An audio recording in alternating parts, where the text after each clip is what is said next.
خود حضرت علی 20 رکعتیں کہاں پڑھتے تھے اس کا اس میں تذکرہ نہیں ہے، گھر پہ پڑھتے تھے یا کہیں اور جماعت میں، واللہ اعلم۔ آگے کہتے ہیں وَأَمَّا التَّرَاوِيحُ فَفِيمَا أَنبَأَنَا أَبُو عَبْدِ اللَّهِ بْنِ فَنْجُوَيْ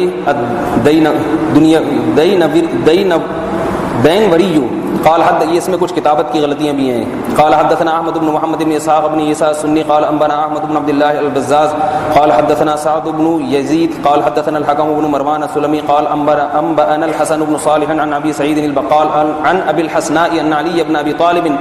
امر رجلا ان يصلي بالناس 5 تراويحات 20 ركعه۔ آگے فرماتے ہیں کہ یہ پوری سند بیان کی ہے، ابو الحسناء سے حضرت علی بن ابی طالب نے لوگوں کو حکم دیا کہ لوگوں کو 5 تراویحیں پڑھائے، آگے خود لکھا ہے یعنی 20 رکعتیں۔ لیکن اس کے بارے میں امام بہقی فرماتے ہیں وفی ھذا الاسناد ضعف، اس کی سند میں کیا ہے؟ پتہ چلا بقیہ تینوں کی سندیں صحیح ہیں۔ یہ حدیث نمبر 7 ہو گئی، اگرچہ یہ 7ویں حدیث ضعیف ہے، لیکن یہ اصول ہے کہ ضعیف حدیث کی تائید دوسری صحیح حدیث سے ہو جائے تو وہ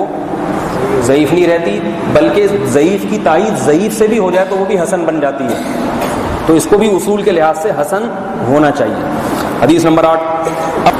حدثنا، یہ ابن ابی شیبہ امام بخاری کے شاگرد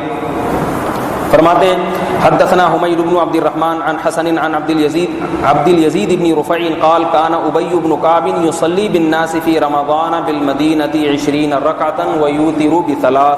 ابن ابی شیبہ حدیث نمبر 7684 فرماتے ہیں کہ عبدالعزیز ابن رفع کہتے ہیں کہ ابی ابن کعب، دیکھو حضرت ابی ابن کعب وہ شخصیتیں جن کو حضرت عمر نے حکم دیا تھا تراویح پڑھانے کا، انہی کے بارے میں غیر مقلد کہتے ہیں کہ 8 پڑھاتے